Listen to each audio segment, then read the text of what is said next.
मैं टीवी पर विपक्ष के नेता का भाषण सुन रहा था। आपकी जिम्मेदारी है कि ये सदन की गरिमा पूरे देश में और विश्व में बनी रहे। मान्यवर, ये जो भाषा है सदन की मर्यादा तोड़ने वाली, आप क्या भाषा उपयोग कायर है, आप सरेंडर कर रहे हो, आप मुझसे डरते हो, अपशब्दों का प्रयोग होता है, असंसदीय शब्दों की भरमार लग जाती है, सदन में कोई आंख मारता है, कोई मुस्कुराकर बैठता है। मान्यवर, सदन के रास्ते पर चाय पकोड़े खाते हैं, सदन के रास्ते पर।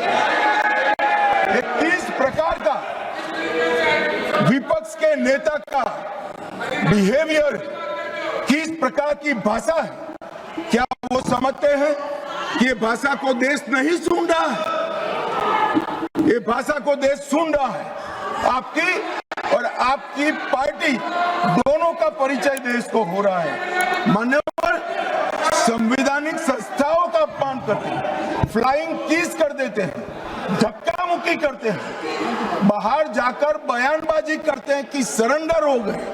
स्पीकर को बार बार रोकना पड़ता है और सत्र छोड़कर विदेश चले जाते हैं। मान्यवर, मैं इतना जरूर कहता हूं कि ये भाषाओं में तीव्रता से भावनाएं व्यक्त नहीं होती है।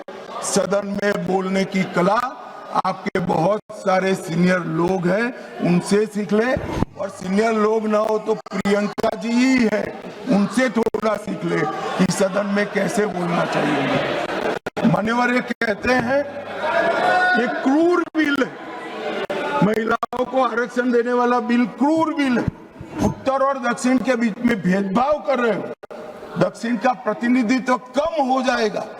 इतना कल समझाने के बाद भी अगर ये स्टेटमेंट आता है मान्यवर, तो मैं मानता हूं ये जानबूझकर दिया गया स्टेटमेंट है।